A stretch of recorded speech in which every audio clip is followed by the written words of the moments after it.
है, परंतु हमारी रुक्मिणी रानी कभी नहीं मिलती। तो प्रभु आज सोचे चलो इनको मनाया जाए।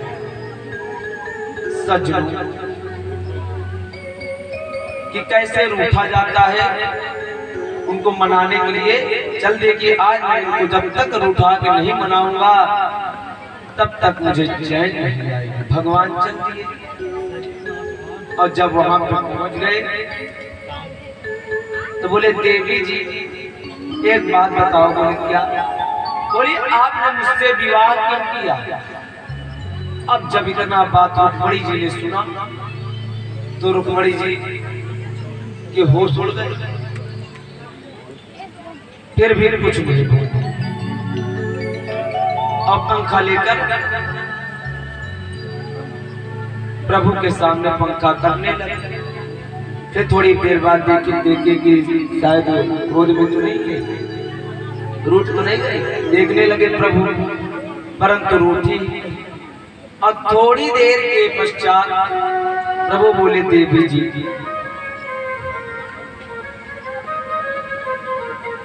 अच्छा ये बताओ कि अरे इतने बड़े बड़े राजकुमार थे, आपने अन्य राजकुमारों के साथ क्यों नहीं विवाह रचाया? अरे मेरे साथ आपने क्यों विवाह रचाया? अब रुक्मिणी मैया सोच रही है हे भगवान शादी को हुए 10 वर्ष बीत गए और आइए कभी ऐसी बात नहीं की, आज ऐसी बात क्यों की? आज ये 10-11 पुत्रों के देखिए भगवान के जितने भी रानियां थी 16,108, उनमें से 10-10 पुत्र एक पुत्री हुई। अब आप लोग जाकर घर में हिसाब लगा लें। प्यारे सज्जनों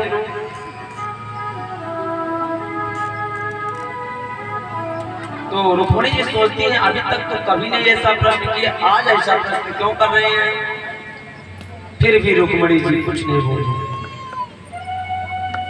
फिर प्रभु तिरछी निगाह से देख रहे हैं कि कोप में आई कि नहीं आई, परंतु कोप का कोई लक्षण नहीं दिखा। भगवान और अधिक छिड़ने लगे। भगवान बोले देवी जी मेरी दृष्टि में आपका हमारा कोई जोड़ा नहीं था। कहाँ तुम राजघराने की और कहाँ मैं? पहली बात तो मेरे माता पिता की नहीं पता। कोई कहता है यशोदा नंदन तो कोई कहता है देवकी नंदन। तो देवी जी आप राजघराने की थी और देखो मैं चोर भी था, मैं बचपन में माखन मिश्री चुराता था, तो हमारा अपना जोड़ कहीं नहीं था। और देखो शिशुपाल राजकुमार था और मैं तो कभी मथुरा का राजा बनूंगा नहीं। तो देवी जी आपको मेरे साथ विवाह नहीं करना चाहिए था। जब प्रभु ने अधिक माता जी को यानी यशोदा जी को छेड़ा तब यशोदा जी मूर्छित होने लगे। तभी प्रभु अपने चतुर्भुज से माता रुक्मिणी को थाम लिए और पंखा करने लगे। एक हाथ से पंखा कर रहे हैं, दूसरे हाथ से थामे हैं, तीसरे हाथ से जल छिड़क रहे हैं, चौथे हाथ से प्रभु माता रुक्मिणी को जल पिला रहे हैं। प्यारे सज्जनों परंतु रुक्मिणी जी कुछ नहीं बोली। प्रभु जब उन्हें संभाल लिए तो रुक्मिणी जी सावधान होकर बोली प्रभु आप कैसे बात कर रहे हैं? तब भगवान बोले देवी जी आप तो मूर्छित हो गए, मैं तो मजाक कर रहा था। अरे बताओ भला मैं आपको छोड़ने के लिए या आपके साथ मतलब विवाह ना करने के लिए, आपको अपने साथ ना रखने की ऐसी बात करूंगा? अरे 10 पुत्र हो गए, पुत्री हो गई, तो मैं आपको क्या छोड़ दूंगा? देवी जी ने कहा, रुक्मिणी जी ने कहा प्रभु आपने कुछ गलत भी नहीं बोला। बोले क्यों? बोले आपने गलत नहीं बोला, आपने जितनी बातें बोली आप बिल्कुल सत्य बोले। बोले क्या मैंने सत्य बोला, जरा बताओ तो।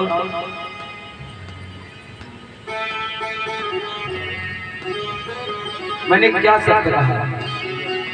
तो रुक्मिणी जी कहते हैं कि आवत यही सरे अति कठिनाई, आवत यही सरे अति कठिनाई, आवत यही सरे अति कठिनाई, राम कृपा बिनु आई न जाई, राम कृपा बिनु आई न जाई, आवत यही सर अति कठिनाई, राम कृपा बिनु आई न जाई। प्रभु जब आप ही परम पिता हो तो आपके माता पिता का क्या पता रहेगा? आप तो खुद परम पिता हो, आपने बिल्कुल सत्य बोला। आपके कोई माता पिता नहीं है क्योंकि आप निर्गुण हो। हाँ, आप तो समस्त जगत के पिता हो, तो आपको भला कौन अपना पुत्र बनाएगा? हाँ, और आप ये भी बिल्कुल सही कह रहे थे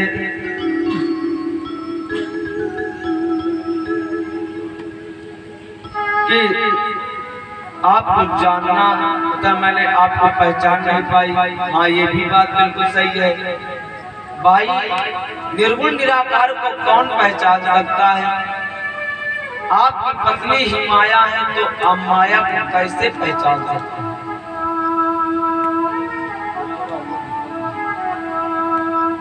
प्यारे सज्जनों,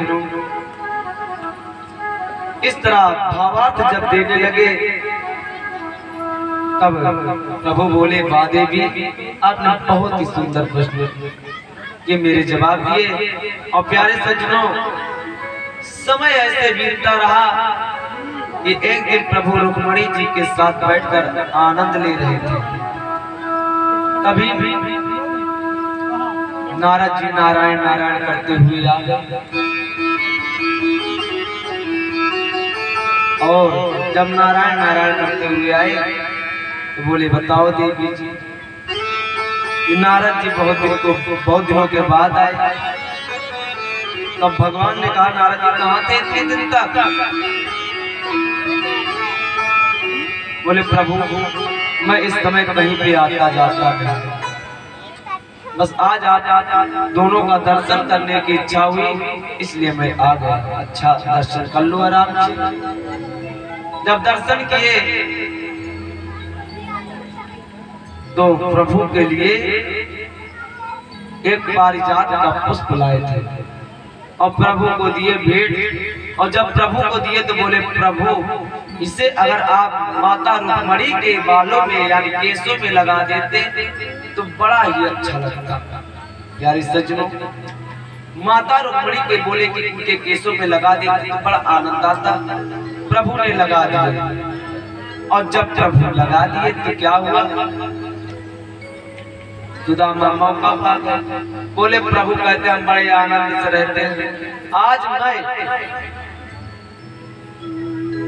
इनके पारिवारिक जन ने झगड़ा न करा दिया तो मेरा नाम भी नारद नहीं।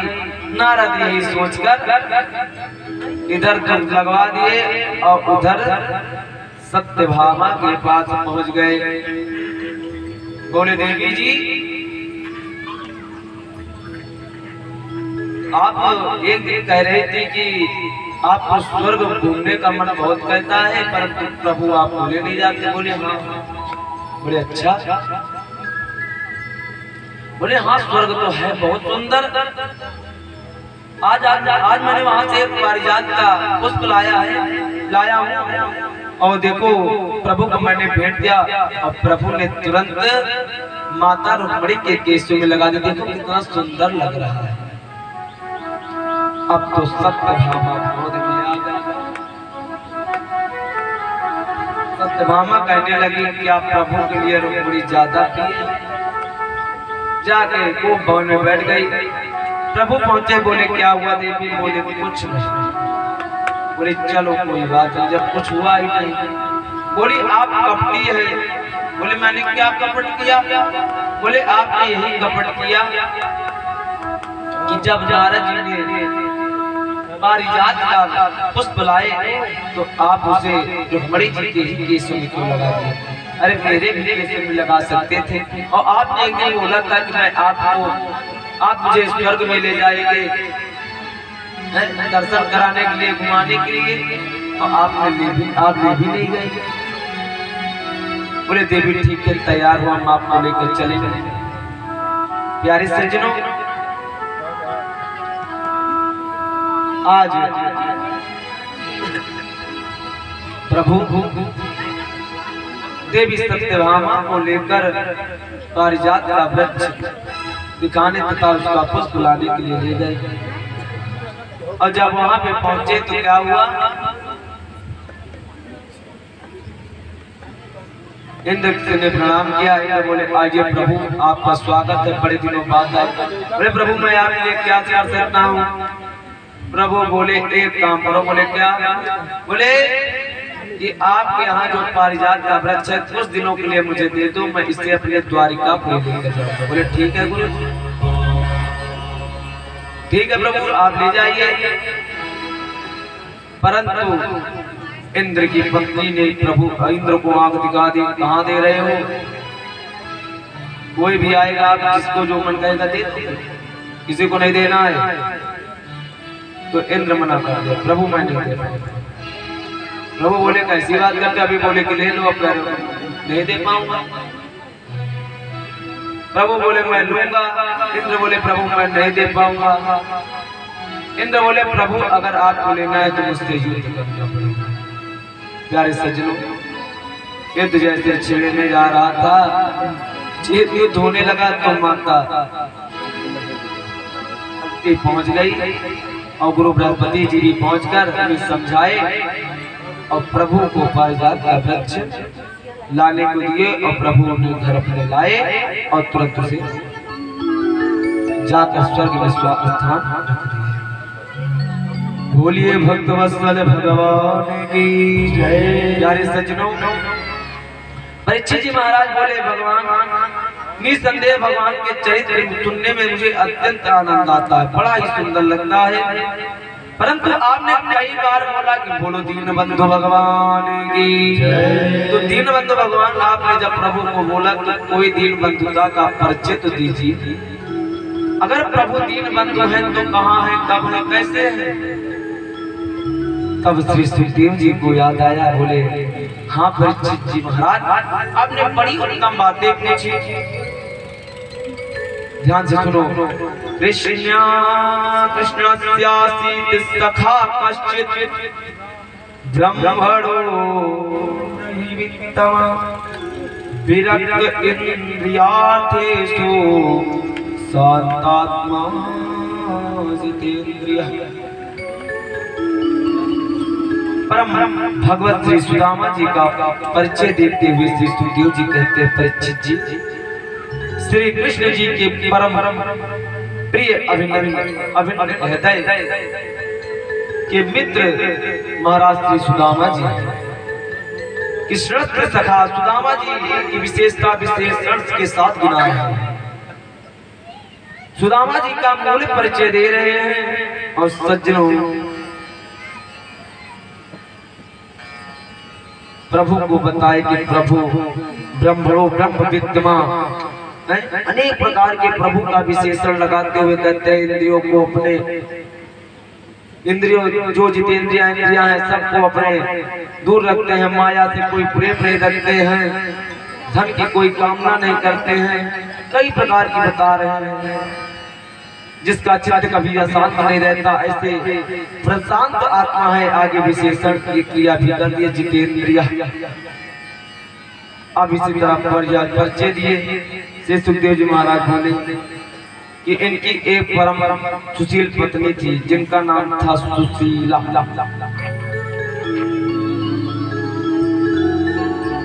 अच्छा, सुशीला पतिव्रता तो थी परंतु दरिद्र थी। यहाँ पे श्री सुदामा जी को बड़े विशेषण के साथ हम बताए, और यहाँ पे सुदामा जी को विशेषण का बताए और सुशीला जी को कह रहे हैं तो बड़ी ठीक परंतु थोड़ा दरिद्र है। भाई कहा गया है कि अगर पति देव मास्टर होते हैं तो पत्नी चाहे पढ़ी लिखी ना हो परंतु मास्टराइन कहलाती है। बोलो राधे राधे। और पति डॉक्टर हो, पत्नी चाहे इंजेक्शन न लगाती है परंतु डॉक्टरानी साहिबा कहलाती है। तो उसी प्रकार से जब इनके पति बड़े विशेषण के साथ हैं, बड़े महापुरुष महान पुरुष हैं, तो इनके पत्नी को दरिद्र क्यों बोलते? दरिद्रो जैसा तो संतुष्ट, भागवत की दृष्टि में जो असंतुष्ट रहता है उसे ही दरिद्र कहा गया है। आप चाहे जितने बड़े धनवान हो जाओ, परंतु किसी के यहाँ कोई बढ़िया कहते नहीं सरकार ने ये व्यवस्था की है तो लाइन लगा के खड़े हो जाते हैं। तो प्यारे सज्जनों, तो आप कहां से संतुष्ट हुए? कहते हैं कि हम पैसे वाले भी हैं, हमारे यहाँ रोज महीने का मतलब महीने का 2 लाख रुपए आमदनी है, और कहीं सरकार मोदी सरकार ने 2,000 रुपए भी दिए तो लाइन लगा के खड़े हो गए। 4 दिन फॉर्म भरेंगे, 5 दिन तक दौड़ेंगे, 6वें दिन 500 रुपए अधिकारी को देंगे, 1500 रुपए जेब में।